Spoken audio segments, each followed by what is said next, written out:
Sobriety is a documentary. Let me explain. So, I've been sober for, well, let me let me explain even further, right? What I mean by sobriety. So in my case, I had stopped smoking cannabis for, it's been about 2 years now. Okay, so there's that, and then alcohol has been about 1 year, right? So in my case, I would say I'm basically completely sober except caffeine. Okay, I'll consider that a drug. It's a vice rather. So anyhow, what I mean by the fact that sobriety is a documentary is that you can't run away from your feelings, from your emotions, from the daily sentiments, the daily struggles. There's no running away, right? There's no escape.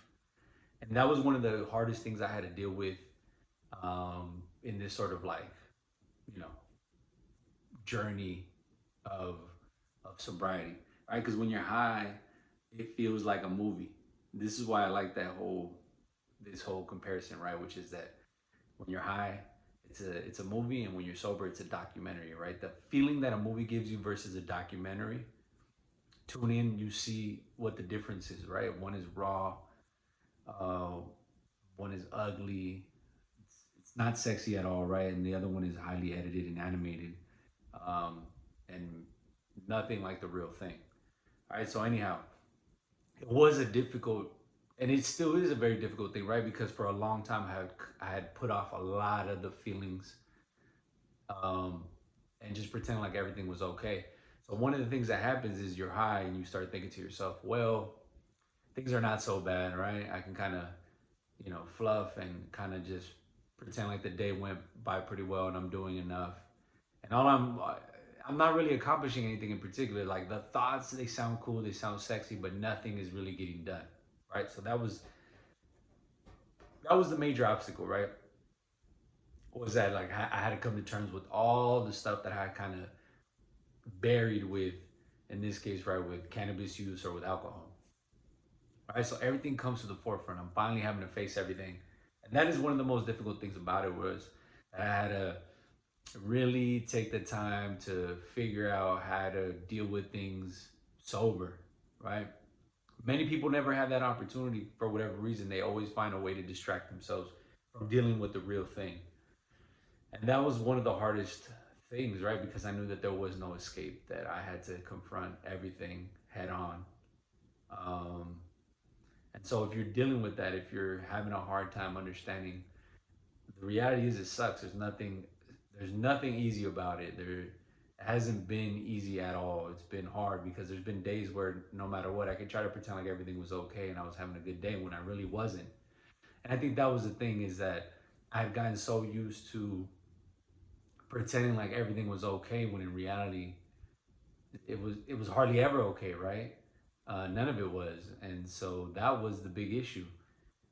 Mm, and sobriety has given me that honesty that I had to have with myself, that honest conversation. So if you are putting off an honest conversation with yourself, understand you will eventually have to do this, right? You will have to face yourself eventually.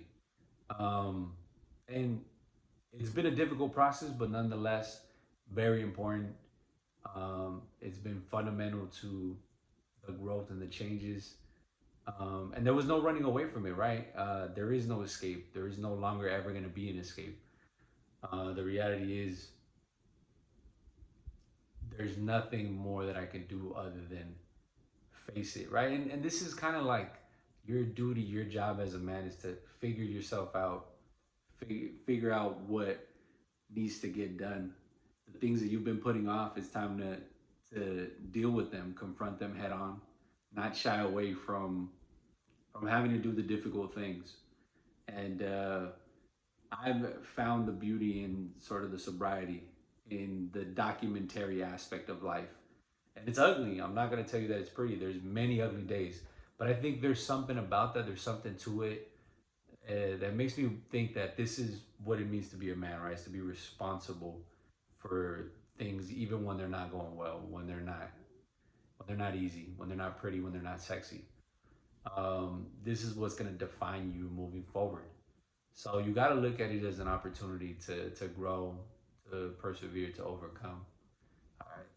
And one of them is sobriety, especially because the reality is we live in a world where it's a lot easier to kind of not do that, to pretend like everything's okay, to look forward to happy hour, to pretend like every day is Friday, um, to just play video games all day, to scroll social media, to watch pixelated images of people doing things you wish you could do, things of that nature. You can only imagine the amount of distraction, right? There is, as they say, weapons of distraction, right? And if you find yourself doing that every day, like I did, right? I would.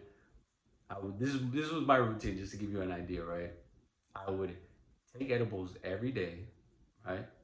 I had transition. I thought I was doing the right thing. I was on some spiritual woo stuff where I thought that it was okay.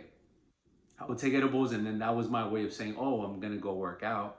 And I would have what I would call movement meditation sessions. This was all just baloney. I was just trying to couch it in terms that would justify what I was doing.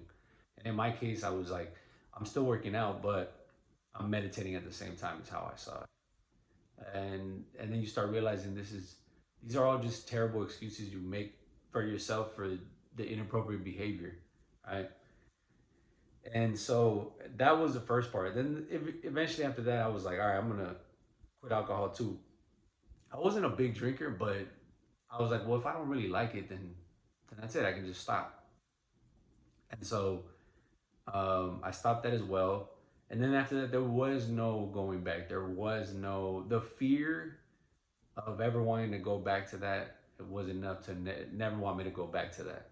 Okay, because I remember how I felt, and I was like, I don't really want to feel like that again. Right? As much as sobriety, like I said many times over, is a documentary, is that I appreciated that it wasn't always so good. Pretending like everything is supposed to be uh, so jolly all the time is for children, it's for women. It wasn't something that I knew I could sustain in the long run. So, anyhow, keep this in mind. Sobriety is a documentary. I think it's easier to accept things as they are when you know they're not supposed to be so easy and so pretty and so joyful all the time. I think maybe having those high expectations is what makes it difficult. All right, so maybe lower your expectations about what you expect, and it should make things a lot easier to accept. All right, I hope this helps. Have a good one.